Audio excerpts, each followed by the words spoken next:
Hi, everyone. My name is Sheila Lambert. I'm a therapist and leadership coach in Bedford, New Hampshire.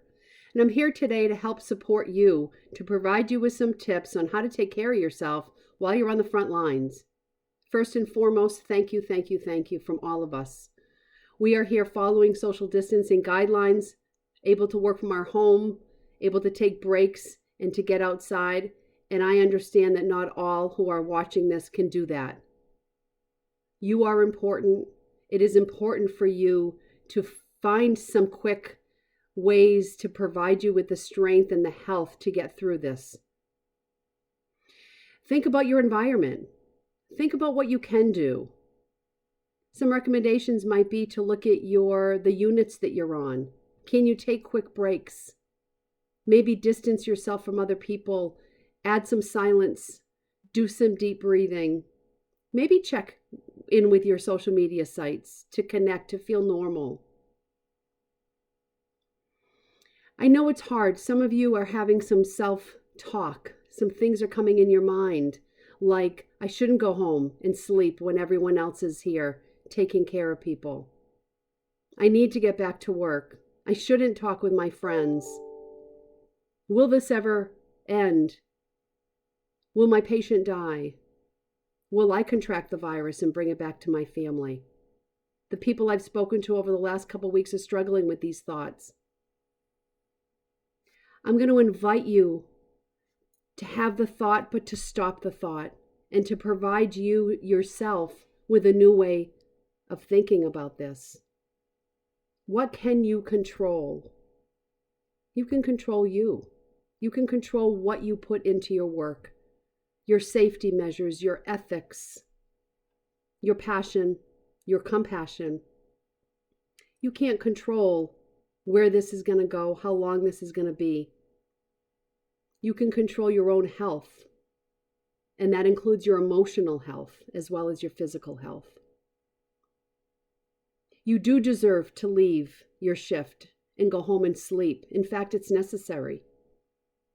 You do deserve to interact with your family and friends virtually, and that's necessary.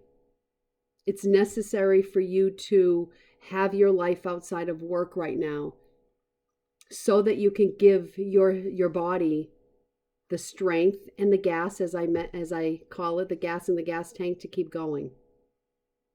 While you're at work, I would also suggest for you to try and give that same strength to yourself. You might find yourself running off of adrenaline and going from one thing to the next. Taking breaks, giving your mind and your body a break is a way to give yourself some strength. Maybe there's a room that is vacant. Maybe there's a closet that you can go into for 2 minutes, for 5 minutes. Maybe there's a break room. Maybe you can walk outside, depending upon your environment. Your mind needs that break. I suggest the deep breathing is a tool that can help you get through. Deep breathing, not through your chest, but through your stomach. Breathing in and out several times a day. Connect with people at work. Maybe walk up to someone and look at them in the eye and say, I'm here for you. Or, I need you to tell me you're here for me. Give yourself virtual hugs. Touch base with family. Ask family to tell you stories of things other than the pandemic. Watch little video clips of things other than the news. Breathe. In through your nose, out through your mouth. Watch the self-talk, negative self-talk. Try and reshape some of your thinking. Positive thinking. Take it from the negative to the positive. What do I have control over today versus what I don't have control over? I'd suggest downloading some mindfulness apps. They're a great resource. Most of them, or a lot of them, are free. Another person can guide your thoughts into the moment, help you to not judge yourself. help you to maybe focus on deep diaphragmatic breathing. They can be 2 minutes. They can be 4 minutes. Give yourself that gift. Hydrate. Hydrating is huge and important to keep yourself going, to keep your mind thinking. I suggest some snacks. Bring some snacks with you to work. Hopefully your work is providing some healthy snacks, but healthy snacks that are going to provide you the minerals and the vitamins necessary for your brain to process. Keep that blood sugar even rather than allowing it to dip. Be cautious of how many sweets you take in. You might be drawn to sugar right now because of your stress levels. And it's okay to engage in a mindful way of eating snacks or eating sugar, but be cautious of how much. And be cautious of how much caffeine you take in. The worst thing would be for your body to crash because of your blood sugar. So keeping your blood sugar elevated and keeping hydrated and away from caffeine is going to help you to sustain. Taking breaks, like I said, but going home and sleeping and using whatever tools you need, sound machines, meditation apps to help you to get to sleep. Limit alcohol. Your first inclination might be to grab a glass of wine or to have a drink as a way to relax yourself. I understand that.